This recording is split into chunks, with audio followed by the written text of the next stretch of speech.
कनुआ, सारे नाम लेकर के मैया लाल जी को बुलाती रहती है।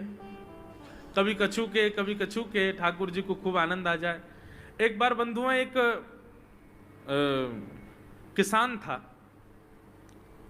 बड़ा भोला भाला, अनपढ़ था, ज्यादा पढ़ा लिखा नहीं था। किसान अपने खेत में खेती कर रहा था, तभी एक महात्मा उसके खेत में आ गए और महात्मा आके बोले, भाई हमको कुछ भोजन प्रसाद पवाओ। किसान बोला, अरे महात्मा आए भैया, इनको प्रणाम करो।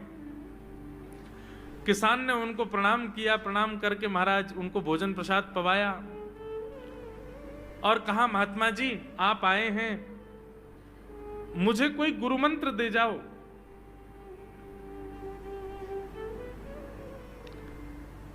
महात्मा जी ने सुंदर गुरु मंत्र दिया, द्वादशाक्षर मंत्र दिया। बोले ये तो बहुत कठिन है, इतना कठिन नहीं, सरल सा दो। अष्टाक्षर मंत्र दे दिया। बोले ये भी कठिन है, कोई और सरल दे दो। महात्मा बोले कुछ नहीं, तुम इतना कृष्ण चंद्र बोल दिया करो बस। कृष्ण चंद्र बोले, हाँ इसी का नाम, जब यही तुम्हारा गुरु मंत्र है। इतना भोला बेचारा याद करने लगा, उसको याद ही नहीं होवे कृष्ण चंद्र। अब भूल ना जाऊं इसके लिए बोलता रहता था 24 घंटे, कृष्ण चंद्र। अपने खेत में हल जोत रहा था, कृष्ण चंद्र बोल रहा था। इतने में उसकी पत्नी आ गई, अरे सुनो तुम्हारे लिए भोजन लाई हूं, जल्दी कर लो। बोले कृष्ण चंद्र। पत्नी पीछे लग गई, पीछे, भोजन तो कर लो, रोटी तो खा लो, ठंडी हो जाएगी। बोले अरे तू पीछे मत पड़, मैं भूल जाऊंगा, गुरुजी ने मंत्र दिया मुझको। पत्नी बोली, अच्छा एक काम करो, आप भोजन कर आओ, तब तक आपके नाम को मैं रट लेती हूं, मैं उसको संभाल लूंगी, पर जैसे ही आप आओगे फिर आपको सुना दूंगी, आप कर लेना। वो ठीक है। बोले क्या बोलना है? बोले कृष्ण चंद्र। पत्नी बोली ठीक है। अब कृष्ण चंद्र बोलने लगी पत्नी, कभी कहीं जाए कभी कहीं जाए, कुछ करे। वो कृष्ण चंद्र बोलते बोलते घसीटे चंद्र हो गया। लौट करके अपने पति के पास, पति बोल, हाँ वो मैं भोजन कर लिया, जल्दी गुरु मंत्र सुना दे मुझको, क्या था मैं तो भूल गया। बोले घसीटे चंद्र। वो उसी से ही हल जोतने लगा, घसीटे चंद्र। आकाश में वैकुंठ में बैठे हुए वैकुंठनाथ भगवान प्रसन्न हो गए और प्रसन्न होकर के बोले, लक्ष्मी जी हम जा रहे हैं। बोले कहां? बोले एक किसान का उद्धार करने जा रहे हैं, उसको वैकुंठ लेके आएंगे। लक्ष्मी जी बोली, आपका अशुद्ध नाम बोल रहा है वो, आपका अशुद्ध नाम उच्चारित कर रहा है वो, और आप कह रहे हो कि इसका कल्याण करूंगा मैं। ठाकुर जी बोले, देखो नाम भाव कुभाव अनख आलसहु, नाम जपत मंगल दिश। नाम कैसे भी जपे कोई दोष नहीं है, बस भाव मेरे प्रति होना चाहिए। वो नाम भले ही गलत जप रहा है, लेकिन उसके हृदय में तो मैं ही हूं ना। और एक बात बताऊं लक्ष्मी जी आपको। बोले क्या? बोले ये घसीटे चंद्र अशुद्ध नहीं है, मेरा नाम है ये भी। बोले क्यों? बोले जब हम छोटे थे तो बाल लीला कर रहे थे ब्रज में, यशोदा मैया खूब नहलाती धुलाती और बढ़िया सुंदर श्रृंगार करती, लेकिन हम पूरे नंद भवन में घुटमुन चल चल के कभी नीचे लुढ़क करके कभी ऊपर गिर के सब माला तोड़ लेते, अस्त व्यस्त वस्त्र कर लेते, घुंघराले केशों की ऐसे भुज्जा बना लेते, ऐसा रूप बना लेते। यशोदा मैया बोली, आओ मेरे खसीटे चंद्र, सुबह कृष्ण चंद्र बना के भेजती हूँ, खसीटा चंद्र बन के आता है शाम को। तो बोले तब यशोदा मैया ने हमारा नाम रखो खसीटे चंद्र, तो इसलिए शुद्ध नाम है। तो ठाकुर जी के बहुत सारे नाम हो गए, कनुआ, गोपाल, गोविंद, माधव, कन्हैया।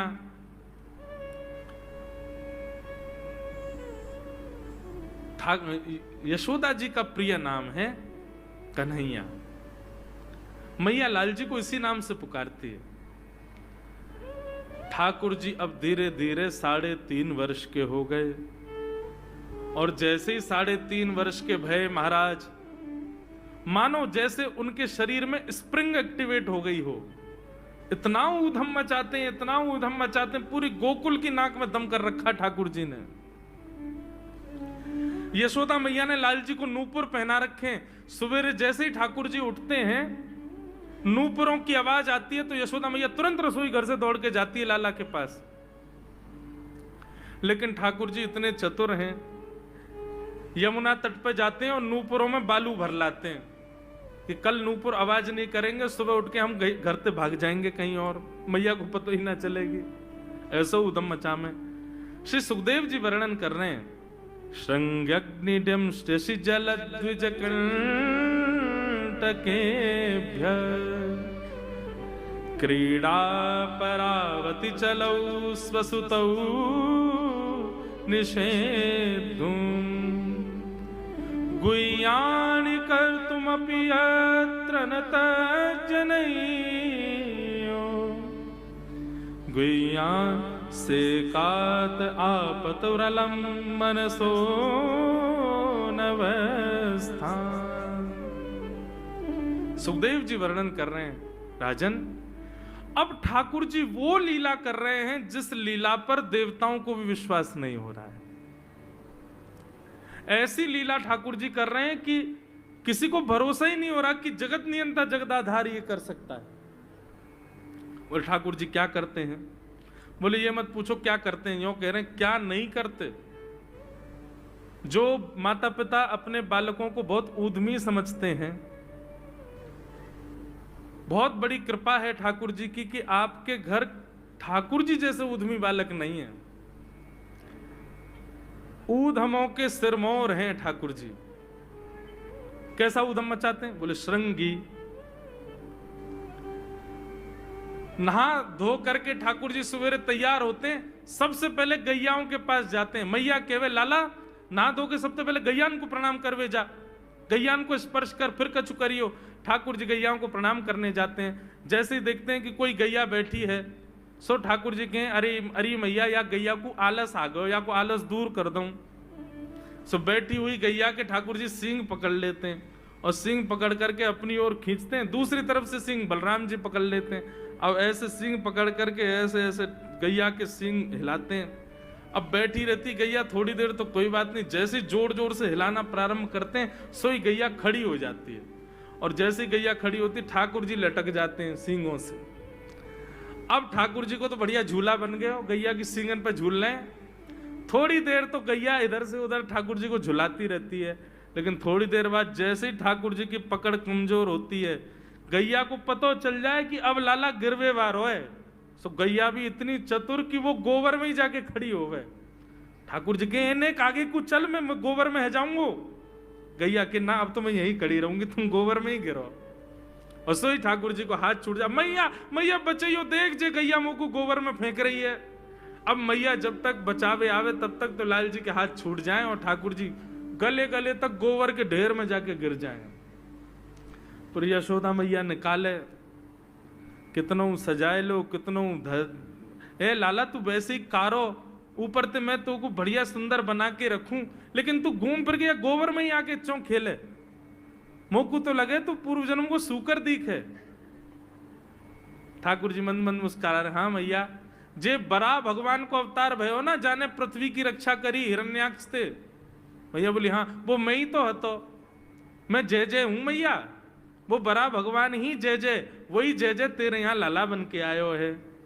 यशोदा मैया के बातन ने मत बनाए कर, नेक नेक बड़ो है क्यों बोलवो सीखो, ऐसी बात बनावे, जय जय बोले अपने आप पे, नावे धोवे है ना है, मोह पहुंचे ना है, मैं जय जय हूं। ऐसी मधुर लीला ठाकुर जी कर रहे हैं। आकाश में 33 कोटि देवता ये लीला देख करके अपने नेत्रों पर विश्वास नहीं कर रहे। ऐसे मधुर ठाकुर जी। श्रृंगी अग्नि ड्यमष्टि। एक दिन नंद भवन में गैया ब्याह गई। जैसे ही गैया ब्याई, ठाकुर जी जैसे ही गैया ब्याती है तो ठाकुर जी वहीं खड़े हो जाते हैं। और बंधुओं शास्त्रों में आज्ञा है कि गाय जब ब्याह रही हो, बछड़े को जन्म दे रही हो या बछिया को जन्म दे रही हो, उस समय गैया जो होती है वो दो मुखी हो जाती है। एक मुख तो सामने है, और जब जन्म देती है तो बछड़ा या बछिया उसका मुख जब बाहर आता है तो दो मुखी हो जाती है। ऐसी दो मुखी गैया की जब आप परिक्रमा करते हो तो पूरे ब्रह्मांड की परिक्रमा का फल प्राप्त होता है। तो ठाकुर जी का नियम है, नंद बाबा की उंगली पकड़ के खड़े रहे। जैसे ही गैया ब्यावे वारी हो तो वाकू सहलाते रहे। जैसे ही गैया ब्यावे वारी हो, जैसे ही बछड़ा बाहर आवे, सोई ठाकुर जी वाकी परिक्रमा कर ले, परिक्रमा करके दंडवत प्रणाम करें, वाकू वाकी चरण रज को माथे से लगा में, और बछड़ा जन्म ले सो वाकू नवा में दुआ में, वाकू अपने गरे से लगा में। एक दिन ठाकुर जी जोर जोर से रोने लगे। बछड़ा जैसे ही जन्म लियो बछड़ा ने, ठाकुर जी रोने लगे। नंद बाबा शांत करा में नहीं माने, बलराम जी ने शांत करायो नहीं माने। यशोदा मैया गोद में लेके बैठी, बोले लाला का भयो, तू रो क्यों रोए? बोले मैया मेरे संग बहुत बुरा भयो। यशोदा मैया बोली कहा भयो? बोले गैया के बछड़ा ने जन्म लियो। मैया बोली तो वाह बछड़ा को मैंने मुंह खोल कर देखो, वाह के सबरे दांत ने करे आए। मेरे जन्म को 3 साल है गए, अभी तक 4 ही दांत ने करे मैया। वो टूट जाए दमस्ती रो रहे हैं अपने दांतन को, मेरे दांत चौना ने कर रहे सबरे। बाप बछड़ा के जन्म लेते सबरे दांत आ गए, मेरे दांत चौने ही आ रहे हैं। यशोदा मैया ऐसी मधुर बात सुन करके लाल जी को हृदय से फिर झूठी झूठी कहती, मैया कहती लाला तू दूध ना पीवे ना, पूरे दिन मक्खन खावे, मक्खन चीकनो होवे, दांत निकरे चिकनो है कि सुई पेट में चलो जाए, तू दूध पिए कर। कबहू भड़ेगी चोटी मैया मोरी, कबहू भड़ेगी चोटी। कभी अपनी चोटी पकड़ के रोते मैया मेरी चोटी चौना भर रही। बलराम की चोटी देखो कैसी नागिन जैसी चोटी है वाकई, और मेरी चोटी कैसी है मैया, नेक सी पतरी सी। मैया बोल लाला तू दूध ना पीवे, दूध ते चोटी बढ़े। बलराम में देखिए ऐसा जग भर के दूध पीवे। सो ठाकुर जी दूध को पात्र हाथ में ले में, अपनी चोटी खोल ले में, और फिर चोटी पकड़ करके दूध पी में, और दूध पीते पीते नापते रहे कितनी बड़ी भई कि ना भई अभी। ऐसी मधुर लीला ठाकुर जी करते हैं। ऐसी लीलाएं हैं ठाकुर जी की कि उन लीलाओं को सुनकर के जो ज्ञान के मार्ग को नहीं समझ पाते, जो वैराग्य के मार्ग को नहीं समझ पाते, जो ज्ञान और वैराग्य से ठाकुर जी को प्राप्त नहीं कर पाते, वो इन लीलाओं से ठाकुर जी के हो ही जाएंगे। ऐसी लीलाएं। और क्या करते हैं ठाकुर जी? बोले द्विजकंटकेभ्य। इतनी मधुर लीला है ठाकुर जी की। नंद भवन से सुबह सुबह निकल जाते हैं, और राह चलता कोई भी हो अपरिचित, यदि वो साधु है, यदि वो कोई वैष्णव है, यदि वो कोई भजनानंदी है, तो ठाकुर जी उसके पास चले जाते हैं, और पास जाके पता क्या बोलते हैं? अरे तुम यहां डोल रहे हो? बोलो भैया कौन हो तुम? अरे जी सब बाद में पूछियो, हम तो यूं कह रहे तुम यहां घूम रहे हो, नंद बाबा तुम्हारी मां बात देख रहे हैं, नंद बाबा तुम्हारा इंतजार कर रहे हैं। किसी से भी? बोले काय को कर रहे हैं भैया इंतजार? अरे आपके काजे यशोदा मैया ने 56 भोग बनाए हैं, और यशोदा मैया तो थाली सजा के बैठी है, आप घर जाओगे तब आपको प्रेम से प्रसाद पवाएंगे, फिर दक्षिणाओं देंगे। अरे जल्दी करो, देरी मत करो, जल्दी नंद भवन पहुंच जाओ। रोज 150 से 200 अपरिचित वैष्णव संत साधु नंद भवन आते हैं, और सब आकर के कहते हैं यशोदा मैया आप हमारी प्रतीक्षा कर रही थी, लाओ प्रसाद पवाओ। यशोदा मैया बोली मैं कौन ने कही आपसे? बोले आपको लाला बोल रहा हूं कि यशोदा मैया तो ये कह रही। यशोदा मैया जैसे तैसे पवा देती, दक्षिणा देती, रात में लाला से कहती चौरे लाला तू सबंते यूं क्यों कह दे मैं प्रतीक्षा कर रही? मैया एक तो मैं अपने घर में सब तीर्थन को भेज दूं, ये संत महात्मा चलते फिरते तीर्थ है मैया, इनको जितनो ऐसा कि अपने घर बुलानो चाहिए, इनको प्रसाद पवानो चाहिए, या हमारे गोकुल में आवे वाले सब संतन को खोज खोज के मैं तो तेरे पास भेजूं, ताकि तू ने रसोई घर में लगेगी, भोजन प्रसादी बनावेगी, और बढ़िया संतन को पवावेगी, तो तेरे घर में सबरे तीर्थ आ जाएंगे मैया। ऐसा प्रेम। एक दिन ठाकुर जी के अब मित्र बन गए। कौन है मित्र? मधुमंगल, श्रीदामा, तन सुखा, मन सुखा, धन सुखा, सुबल, ये ठाकुर जी के मित्र हैं। एक दिन ठाकुर जी अपने सब मित्रन के संग बैठे, और मित्रों के संग बैठे हुए ठाकुर जी बोले भैया कल से हम लोग सब यज्ञ करेंगे। मधुमंगल, श्रीदामा बोले क्यों लाला यज्ञ क्यों करेंगे? अरे नंद बाबा रोज अग्निहोत्र करें। मैंने उनसे पूछी अग्निहोत्र करवे ते कहा होवे, तो नंद बाबा बोले अग्निहोत्र करवे ते मन चाही वस्तु प्राप्त हो जाए, अग्निदेव प्रदान करें। ठाकुर जी के सब सखा बोले लाला तू काहे को करेगो अग्निहोत्र? बोले अग्निहोत्र करेंगे, अग्निदेव को प्रसन्न करके कहेंगे हमारी सुंदर सी बहू आ जाए, बस हमारो ब्याह हो जाए। अग्निदेव की प्रतीक्षा कर, अग्निदेव को प्रतिष्ठान करेंगे। सब श्रीदामा मधुमंगल 3.5 वर्ष के ठाकुर जी, सोचो 3.5 वर्ष के ठाकुर जी, सखा कितने बड़े बड़े होंगे। नेक्से से सबरे सखा बैठ गए, सूखे पत्ता इकट्ठे करके अग्नि प्रज्वलित कर ली, सूखे पत्तान को चूरो बना के आपस में बांट लियो। ठाकुर जी आचार्य बन के बैठ गए और बोले सुनो मैं मंत्र बोलूंगा और जैसी कहूं स्वाहा सबरे डालियों, और नेक भी यदि तुमने चूक करी ना, नेक भी मैंने स्वाहा बोली और तुमने नहीं डालो तो फिर मोते मत कहियो। यदि तुम्हारी पत्नी काणी आ जाए, एक हाथे लूली आ जाए, लंगड़ी आ जाए तो समय पर स्वाहा करना पड़ेगा। सब ग्वाल बाल बोले जो कहेगो लाला सो करेंगे, तू करवा। ठाकुर जी ओम नम नम स्वाहा, सब स्वाहा सब एक संग डालते। हे श्रीदामा तू देरी ते डाले, देख लियो लंगड़ी आ जाएगी तेरी बहू, अग्निदेव को प्रसन्न करो। इस प्रकार ठाकुर जी सब ग्वाल बालों के संग खेलते हैं। ग्वाल बाल बोले लाला यज्ञ तो है गयो, अब ब्राह्मणन को भोजन के काजे बुलाओ, यज्ञ के बाद ब्राह्मण भोज होना चाहिए। सोई ठाकुर जी अपने सब ग्वाल बालों की उंगली पकड़ करके पूरे गोकुल में जाते हैं, ब्राह्मणों के घर जाकर के कहते हैं आज नंद भवन में बढ़िया उत्सव भयो है, बढ़िया यज्ञ भयो है, भोजन के काजे शाम को आपको परिवार सहित आनो है। सबन को निमंत्रण दिया मैं। अब महाराज नंद भवन से जब निमंत्रण आता है तो ब्राह्मण लोग ब्राह्मणी से कहते हैं कि आज चूल्हा मत जलाना। क्यों?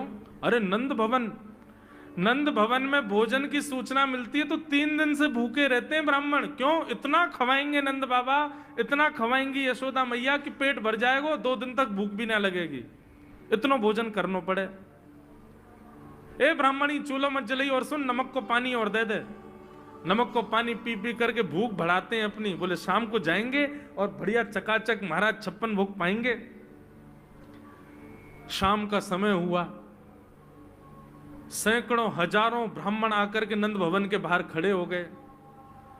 यशोदा मैया ने अटारी से जैसे ही देखा इतने सारे ब्राह्मण, यशोदा मैया उतर करके आई, बोली आओ भगवान पधारो, सबन को जय श्री कृष्ण, सबन को प्रणाम। जे बताओ आज मेरे द्वार पर आप सबन को एक साथ आने को कारण कहा है? किसी को निमंत्रण दे करके और फिर पूछो कारण क्या है, बड़ा अजीब लगता है। किसी को आपने बुलाया भोजन पे, वो बेचारा आ गया, फिर आपको बताओ भैया कैसे आए, कितना अजीब लगे। ब्राह्मण बोले मैया तुम हम तो पूछ रही हो या बात है? अरे सवेरे तो भूखे प्यासे बैठे हैं, जल्दी भोजन पवाओ। आपके यहाँ यज्ञ भयो, यज्ञ की पूर्ण आहुति की प्रसादी पावे आए हैं, और काहे क्यों आए हैं? यशोदा मैया बोली कौन सा यज्ञ, कब भयो यज्ञ, कौन सी पूर्ण आहुति? ऐसा कछु ना भयो हमारे यहाँ, आप लोगन को कोई गलत जानकारी मिली है, कौन ने कही आपते? ब्राह्मणों के नेत्रों में आंसू आ गए। बोले मैया एक तो हम सवेरे से भूखे, ऊपर से ब्राह्मणी से मना और करे आए कि तू चूल्हा मत जलाइयो। ब्राह्मणी भी बात निहार रही है कि डिब्बा में लेके आएंगे हमारे काजे भी भोजन। खाली हाथ गए तो ब्राह्मणी डांटेगी अलग। मैया तेरो लाला सवेरे सवेरे आयो और सब ग्वाल बालन के संग आके हमसे कह के गयो यज्ञ भयो, यज्ञ की पूर्ण आहुति में भोजन करवे सबन को आनो है, हम तो यही मारे चले आए। यशोदा मैया बोली या लाला ते कैसे बचूं मैं, पूरे दिना कम से कम 2-2.5 हजार लोगन को निमंत्रण ऐसे ही दे तो रहे। यशोदा मैया बोली आपकी व्यवस्था करूं, लेकिन पहले या लाला को तो देखूं मैं, है कहां ये? नंद भवन के पीछे बगीचा में ठाकुर जी अपने सब ग्वाल बालन के संग खेल रहे। यशोदा मैया गई, जाकर के बुलाए, ए लाला, ओ कन्हैया यहाँ पे आ। ठाकुर जी ने जैसी देखी यशोदा मैया बुला रही है, लेकिन यशोदा मैया के संग जे कौन खड़े हैं? ए श्रीदामा मधुमंगल। बोले हाँ, ये तो सांची में आ गए सबरे ब्राह्मण। हम तो ऐसे खेल खेल में निमंत्रण दे के आए इनको। मैया बहुत मारेगी भैया, मैं अकेला नहीं जाऊंगा, तुम भी चलो मेरे संग, यदि मुंह में एक थप्पड़ पड़ो तो तुम मुंह पड़वाऊंगा। मैया बहुत मारेगी आज। और मधुमंगल श्रीदामा जबरदस्ती उनको हाथ पकड़ के ठाकुर जी ले गए। हाँ मैया बता, कहा कह रही। मैया ने कान पकड़ो, है रे लाला, जो जो बड़ो है तो जा रहा हो, तेरे उधमन की सल ना है पड़े। का कियो तेने? बोले का कियो मैंने? ये सब कौन है? मोह का पतो कौन है? मैं ना जानू मैया इन्हें। बोले जे सब रे ब्राह्मण है हमारे गोकुल के, और सब यूं कह रहे हैं तेने इनके घर जाके इनको सबन को निमंत्रण दियो, यूं कहीं हमारे यहाँ यज्ञ भयो आकर के आप सबन को भोजन पानो है। मैया तेरी सौगंध खा के कह रहा हूं, मुझको तो जीव ना पता इनको घर कौन सी गली में, झूठ बोल रहे हैं सब रे, मैंने निमंत्रण ना दियो। ब्राह्मण सब बोले मैया देखो कैसो सफेद झूठ बोल रहे हैं आपके आगे। मैया बोली सच बता, तेने निमंत्रण क्यों दियो? तब ठाकुर जी बोले मैया बताऊं? बोले बता। बोले हम खेल खेल को यज्ञ कर रहे, वाह यज्ञ में सामग्री नहीं, वाह यज्ञ में मंत्र बोलवे वाले भी ना है, वाह यज्ञ में कोई ब्राह्मण भी ना हो, हम आपस में ही सब यज्ञ कर रहे। भाई यज्ञ के बाद ये मधुमंगल बोलो ब्राह्मण भोजन होना चाहिए, तो हमने इन ब्राह्मणों को न्योता दे दियो। मैया बोली अब ये ब्राह्मण आगे कहा पवाऊं? बोले मैया देख सीधी बात है, या में ज्यादा चिंता करवे की कोई बात ही ना है। जब बिना मंत्र के, बिना ब्राह्मणन के, बिना यज्ञ सामग्री के हमारो यज्ञ है सके, तो ऐसे ये भी खाले खाली दोना लेके बोलते हैं हाँ भाई रसगुल्ला बहुत बढ़िया बनो है, ये देखो ओ हो मोहन थार तो बहुत ही बढ़िया बनी है, सब्जी तो पूरी कितनी बढ़िया लग रही है, खाली पत्तल लगा दे, खाली दोना लगा दे, और भाव से ये लोग भी पाल लेंगे है क्यों भोजन, भाव को यज्ञ भाव को भोजन। ब्राह्मणों को बंधुओं गुस्सा, ठाकुर जी की लीला पर किसी को क्रोध नहीं आता, सब हंस जाते। पर यशोदा मैया आधी रात में रसोई बनाती है, सब ब्राह्मणों को पवाती है, और इतना बनाती है कि उनके घर भिजवाती है। मैया बोले लाला इतना काम करावे। बोले मैया तू बैठी बैठी ना मोटी है गई है, या हमारे मुंह को लगे, तू पूरे दिन लगी रहकर रसोई में कछु कछु बनाती रहकर। ऐसी ठाकुर जी की मधुर लीला। बंधुओं